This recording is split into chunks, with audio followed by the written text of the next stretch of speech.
And we are back for another episode of Hard Not Life, dedicated to the new core of hip hop, the business, the brand, and the balance between authenticity and entertainment. We're recording from the world famous Freshthetic, home of classic material, New York. Yeah. I'm sure you've seen him on your favorite rapper's rapper. Yeah. Shout out to Carlos the OG being with us again. Some might say that Fresh Material is the rapper on your favorite rapper. Get it? Because it's clothes that go on the outside like a rapper. No? Okay. That's my one dad joke for today. So, I'm your host, Saul Goodman, Lion of Bed-Stuy. And would my gang like to introduce themselves? Hey, what's up? I'm the Cain, Marko, aka New Jersey's Juggernaut, you know. Exactly. Out here trying not to get punched by my co-host today. What's good? Creeping. You know what, man? I'm not as creepy as people make it out to see. Make it out to be, all right? All right? It's not you, it's them. Yeah, exactly. Okay, I hear you. Catch me at Exotica when I got my booth ready. Misunderstood. And that's New York's greatest photographer and videographer, Modern Marvel. And we have our EP. Mika is here What up? in her big girl's chair. Yes, I know. I'm sitting. I feel so tall right now. It's amazing. I'm like hovering over people, which never happens. Ever. No, ever. Except for at work. Those two girls that I work with. No, we're not going to talk about little people on the show. They are little people. They are. Which is they are amazing people for too. me. We have guests around. Milton's here. Great to have you back. Hey guys. Marko Yeezus is sticking around. Great to see him as well. Glad that you can be here. And then, what's the nickname? The next step in human evolution. The next step in human evolution in the back. What's good? She's around here. She's around here somewhere. So, well, we have a new topic, and it's really interesting because I think the internet has brought a sort of democracy to the music industry, specifically to hip-hop culture as well. And we were talking about this, so we wanted to bring it to the podcast. What is a rapper in 2018? Yeah, so like a rapper for real. In my eyes, a rapper, rap is short for rhythm and poetry. So it's someone that spits bars over a beat, right, of some sort. And that can come many shapes and sizes. That could be Biz Markie. That could be ASAP Rock. That could be ASAP Rocky. That could be different people with different levels of skill, Not everybody has to have the most bars, but there is a certain standard and a certain skill set that comes with being a rapper. The reason why we're having this conversation today is because the waters have been muddied more so than ever before. You have a lot of rappers out here that are incorporating melody into what they do, and it's really blurring the line. The biggest thing that made me think about this were current and past double XL covers, when you had people like Ty Dolla $ign being featured, Anderson .Paak being featured, and now you see the rise of Post Malone. Where do these people land in the conversation about whether or not they rappers or not? Because to me, I'm just like, these are all singers. But then when you look at how they're categorized in the media, when you look at how they're categorized and put on charts, it's always like hip hop, and they're always and a lot of times they get misconstrued as rappers. So why is that? Like, is there some sinister plot behind the lizard Illuminati to make people forget about the origins of hip hop and then rebrand and like take away its history? Or is it just simple misunderstanding where people are like, I'm not sure what rap is right now? Well, to circle back with the double XL freshman cover, I think that of the three names that you mentioned Ty Dolla $ign. Who was the other name besides Anderson .Paak and then Post Malone? The first two, they're still a part of urban music and urban media. So I wouldn't see them in the same way as I would see a Post Malone. My biggest issue is with how Post Malone is viewed, because he has said that he's genreless. He's said that he doesn't even see himself as a member of rock music even. So I think that it is an industry effort. You have a response? Nah, I'm listening to you. So I think that's an industry effort. my thing is when the industry is dictating these things. Even recently, there has been some celebration for Post Malone because he's surpassed Michael Jackson's Thriller and has been in the top 10 of R&B and hip hop albums chart for 77 weeks for his What? his yeah. It was just recently he was celebrated for that, and I'm curious because he doesn't consider himself a rapper. So what is he doing on a top R&B hip hop chart? So I listened to a couple interviews and read a couple interviews about all these dudes, and the thing about Post that always like riles people up is that he seems to continuously put his foot into his mouth over and over again. The most recent controversy being like the comments he made about hip hop in a Polish interview, which I finally watched the complete version of, and it's not as bad as I thought it was. I mean, it's still him literally saying the words, if you're looking for lyrics, if you're looking to cry, if you're looking to think about life, don't listen to hip hop. Like, he just says that flatly, right? But then he spends the next 3 or 4 minutes saying positive things about hip hop. It's just like, oh, it's good, it makes me feel good, it's happy music, and he's but he was just talking about how right now a lot of the music that comes out, he feels like it's not really that emotional. That kills me because, one, you're part of that wave of music that isn't really diving deep into things. But two, it's just like, fam, like, why would you say this about a complete genre? Like, that's like saying all of jazz is ragtime, and that's saying all of rock is fucking hair metal. Like, that's unfair to categorize it as such. So, like, when you hear people like that and people that are making money off the back of hip hop, like, he wouldn't be anywhere without White Iverson. Was produced by FKI, was a famous hip hop producer. Mm-hmm. He's had hits. He had a hit with Rockstar, which is with 21 Savage, who's one of the biggest hip hop artists right now. Mm-hmm. Like, he wouldn't be anywhere without his hip hop cosigns. And I remember his first time he went to South by Southwest, he was just running around with a little rapper called Man Savage, and he's wearing gold grills. He had braids in his hair with tattoos everywhere, obviously trying to make a living off this. So it's like, fam, just respect the culture that you're making money off of. But once again, this just ties into the thing. My man uses melody all the time. He raps a little bit, but he uses melody in everything he does. So, like, is he a rapper? Like, when he first came out, he was like, when I rap over songs, like, yo, I'll get this beat, figure out the melody, and I'm rapping over it. That's what he says. If you are someone that says that you rap, then you are a rapper. But now he's So getting... why the shift? Do you think that was a part of his team's effort or just him? He's also he's just turned 23. Yeah. So he's a kid, honestly. Like, he don't really understand the world. If you really want to scrutinize a lot of what he's saying, I think that his tune might change within the next 5 years. So I can't say exactly that, I'm going to take everything that he says at face value. Yeah. I think the thing with Post is a specific case. Well, a little bit of a specific case because there are a bunch of things that are coming together at one point. One, he is super young, and young person is going to make stupid mistakes. Two, if you go back and listen to his earlier music before he ever got on, he was just doing anything that was music related, making all types of music. So I'm sure White Iverson is just the first thing that popped off, so he ran with that. And then thing is, he kept putting his foot in his mouth, and hip hop got at him because it still happens today that if you're white and you're in hip hop, that if you misstep, people are gonna rain down fire and brimstone on you because you're seen as an outsider trying to step your way into the culture.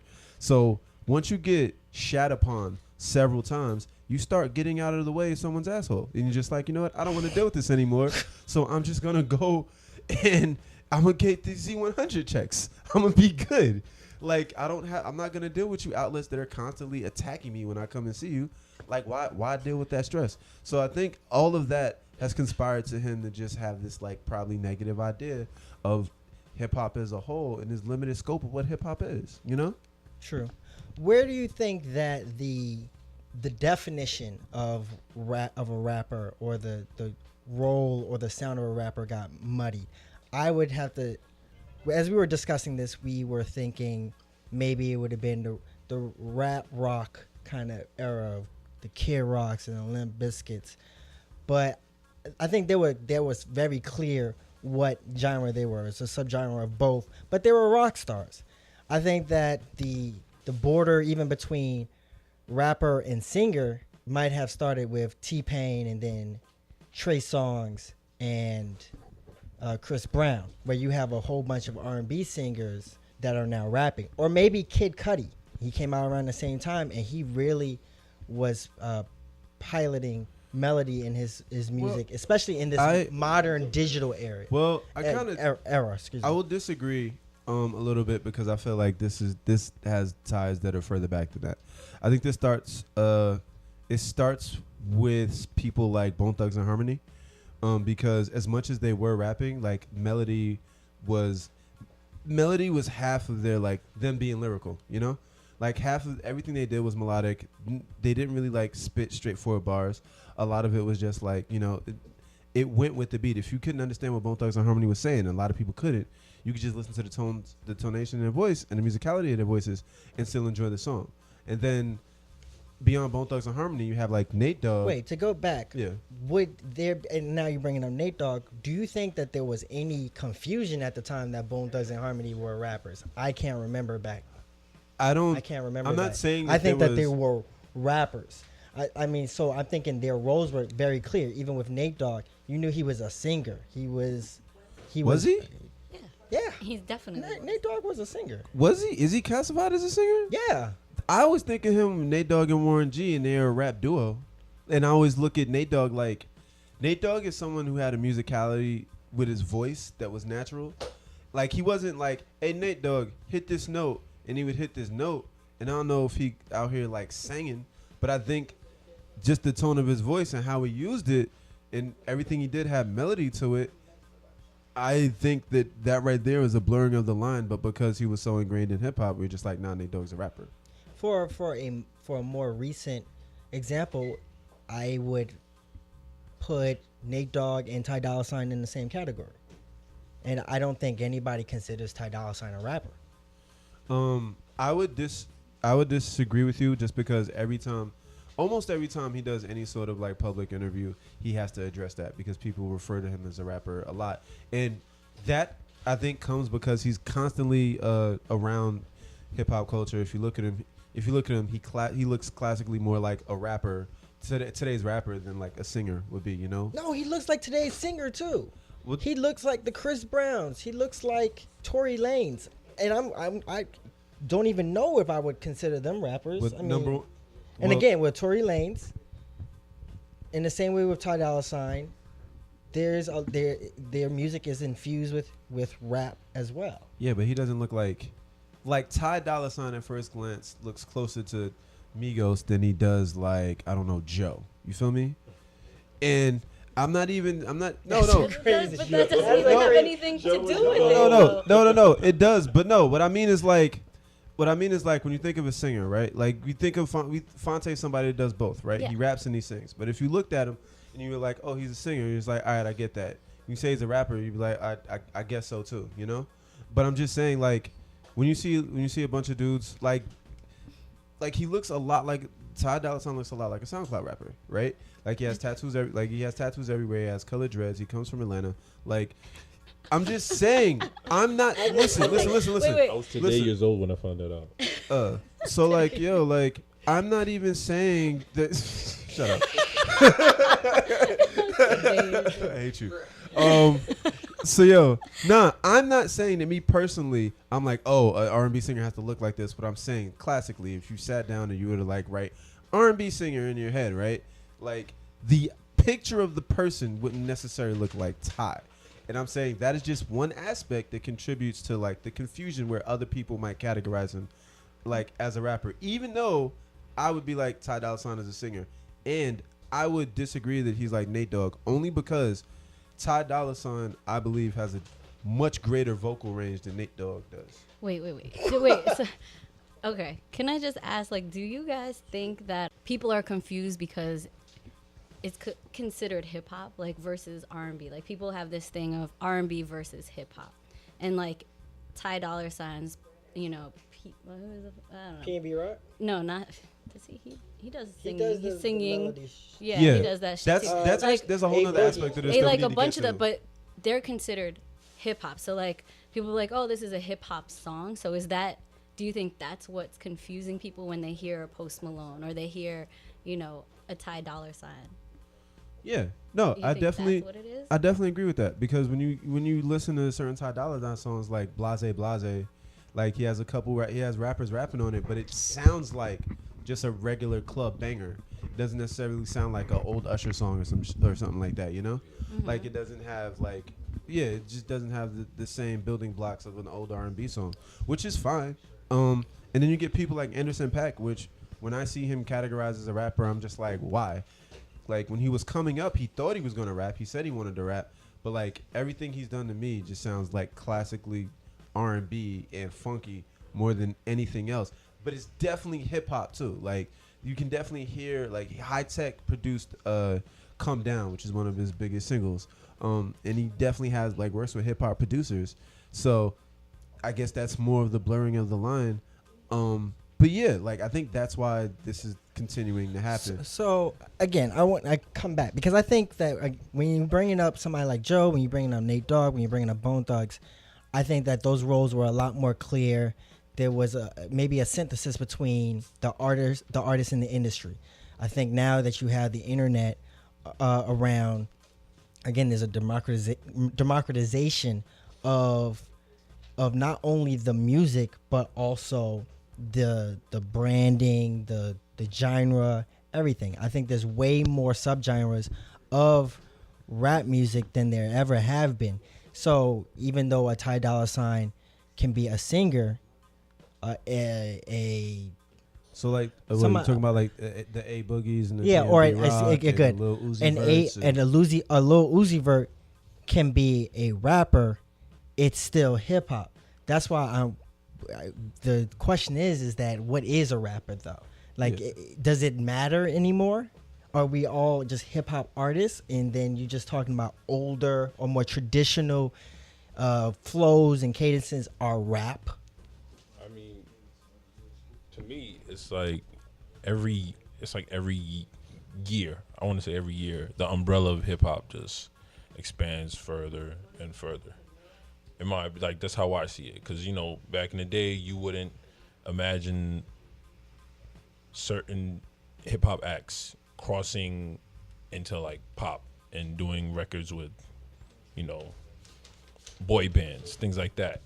And then, all worlds just start to fuse a little bit, and then the umbrella gets bigger. That's how I see it. Yeah, like Migos' success and crossover appeal was like non-existent maybe like 5 or 10 years ago. Like a group like the Migos wouldn't be everywhere and wouldn't be working with like Liam Payne and stuff like that like 10 years ago, just because whoever was in charge, the high muckety mucks on the labels would be like, nah, this is going to be bad for your image. But now they're okay with that happening. I think a big part of this is just like melody coming into hip hop more so than before, and some people using it to cover up a lack of like lyrical skill, not cover up, but people feel like, yo, I'm just trying to set a vibe, I'm just trying to make a groove, and caring less about being like, I'm trying to bar you to death, you feel me? And a lot of that comes from like people that you were kind of saying before. Well, but also I think a lot of it's Future. So like if you listen to Future, is Future really a rapper? Like I don't necessarily think so. Like everything he does is melodic. Everything he does, like there's some singing and vocal aspect. Like his vocal qualities as such that it's like super important. Like the words don't even matter. Like March Madness, I couldn't tell you one bar from that song, but I know that it makes me feel like I could take over the world and like beat Shaq up. That's definitely been my birthday anthem for the last 3 years. Yeah, and it's just like Future. Look at my money. Exactly, and it's crazy too, because I feel like there wouldn't be Future without Young Jeezy, but Jeezy was much more like, I'm spitting bars and I'm telling a story, and he wasn't as melodic, but that vocal quality, that vocal intonation that he used meant a lot in his music. And then from there, we got Future, who took it to a different level, where it's like he's really out here with these melodies on every single song that he does. And it's very rare that you hear him just try to rap. I think, though, I think for you to say there wouldn't be a Future without Jeezy, there wouldn't be a Future without Andre 3000 as well, who also brought in melody to his music. And that's kind of an Atlanta thing. they're definitely some lyrical artists, but they all rely on, even T.I. has relied on melody for some of their some of his songs. I'll disagree only because I'm like the melodies like in the beats. Yeah, I'm talking about like vocally what they're doing like melodically. Like T.I., a lot of what T.I. did, I think he was. You good? All right. Sorry about that. Hello?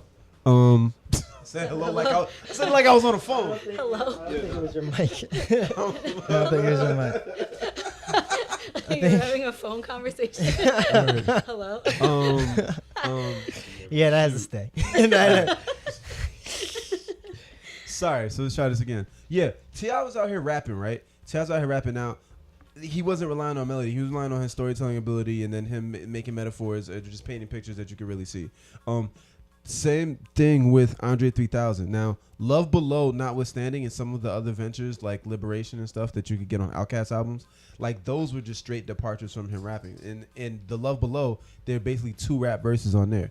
But the difference between an Andre 3000 and a Future is that you can look at Andre, the majority of his work is can say he has all of these rap verses, just pure rap verses where it's him spitting his fucking heart out. Then you can also look at like the different adventurous songs that they put out, like Toa Letitia and like I said, Liberation from before and everything on Love Below, Roses and stuff like that. What I'm saying is there are a bunch of rappers that don't have that basis. There's no Future verses without him trying to be melodic to be like, oh, he got bars and he's just doing this as well to add to it. Same thing with like Fonte. But like, wait, Go ahead. I do want to say that Future was involved with Dungeon Family. Yeah. So I can believe that there is some attachment or some link between Future and 3 Stacks.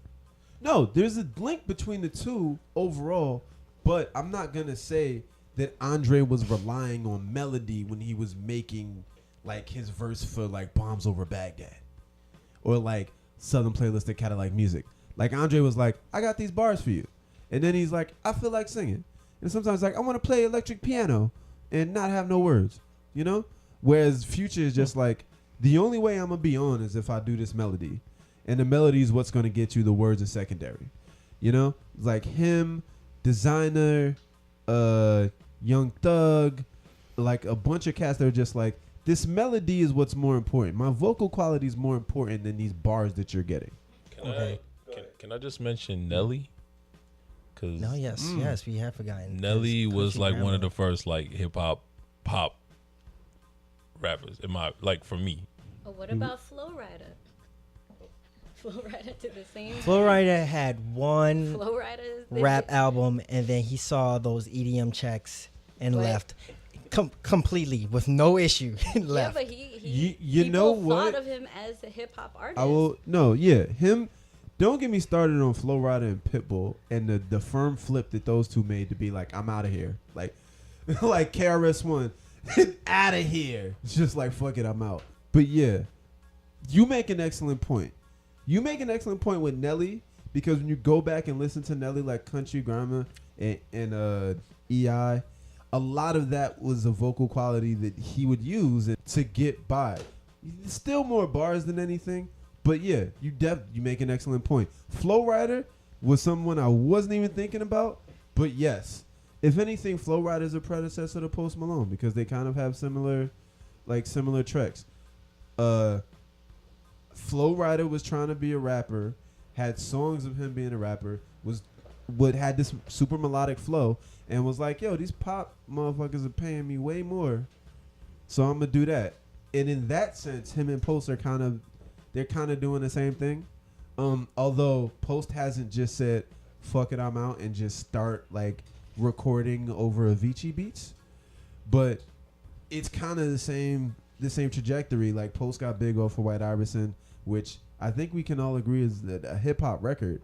But then the crossover appeal got with him, and he just started blowing up. And all of these songs that are charting on Billboard like Hot 100, and all of these songs that are like popping on like pop stations, don't really hear them on a hip hop station. They're always choosing different singles to play. That's how I feel. But the blurring starts, I think maybe like little after Nelly, a little after Nelly, little after Flow Rider. I don't just think feel so. like I a think lot of that it's Future. I don't. When we're bringing up Future, we're now bringing up what 2011, 2012.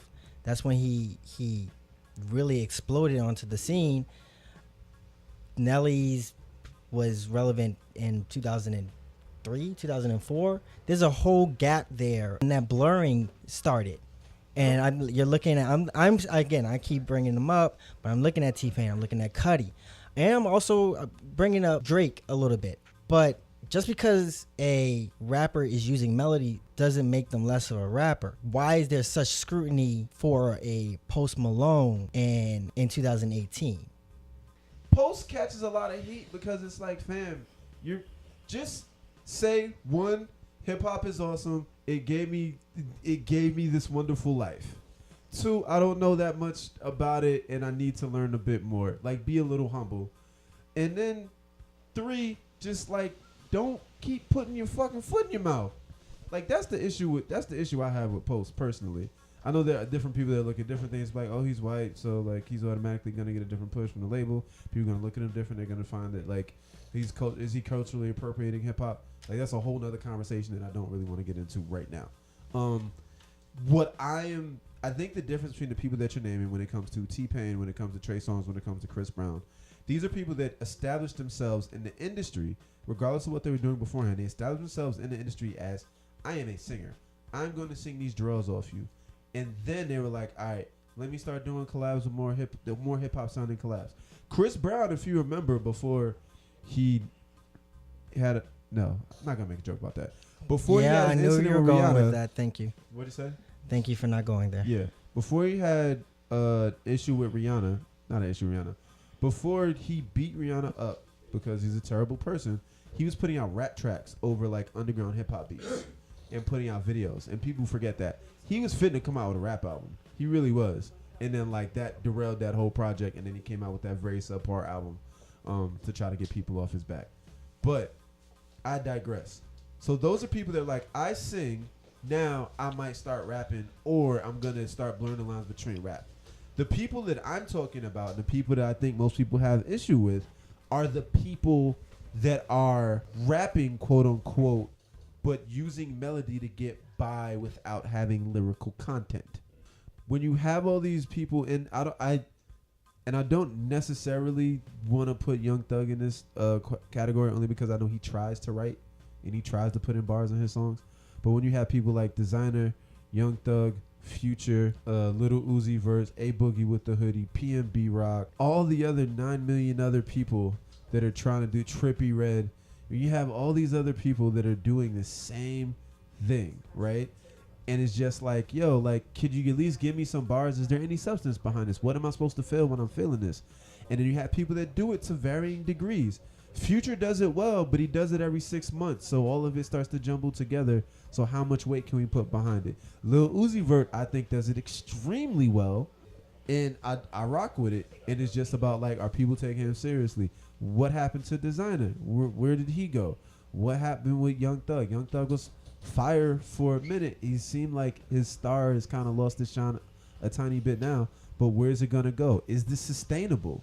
Is there content behind all of this music that they're putting out? And these are the questions that people have for it, and they just don't believe in it. They don't believe in their gangster. They don't believe that it has substance besides the substances they talk about and abuse routinely. Yeah. I wonder if there is an issue with sustainability.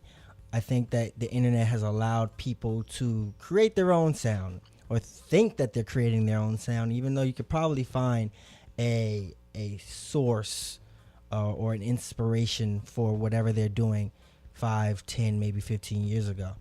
But is it actually going to last? And I think that it's really difficult to blaze a new trail without it becoming a gimmick. In a time when, you know, with the T-Pain, with auto-tune, it died for a while. It was definitely cheesy for a while, but it seems to have made a resurgence. Well, it hasn't really gone anywhere, but to the point where you hear voice modulation, when you hear Quavo doing a little warble voice on his records now, it's probably here to stay. There's an issue with establishing what your role is. That way you can kind of build upon it and evolve with it. When you're just kind of doing whatever you feel is great, is there pushback from the industry? Whereas like, this doesn't make sense. This is not how we do business. So your art does have to conform. And then ultimately you'll see a Post Malone saying, okay, I'm a rapper, or okay, I rock. I'm a rocker. I mean, And then following in case with like a Uzi Vert, a Yachty, a P&B Rock as well. Like, all right, this was fun, but now you have to actually make sense to those powers that be. I'm not exactly sure about that. Like, the industry is in flux right now, right? So everybody's trying to figure out what's popping and what they can make money off of. I think the actual sound of music will just change and evolve. I think there will be a difference between people that are working on their artistry and people that are just riding a wave, and then that divide is just going to keep coming and growing more and more. Because there are a bunch of people that were out, like they were out 5 years ago, that they lack a new way to invent.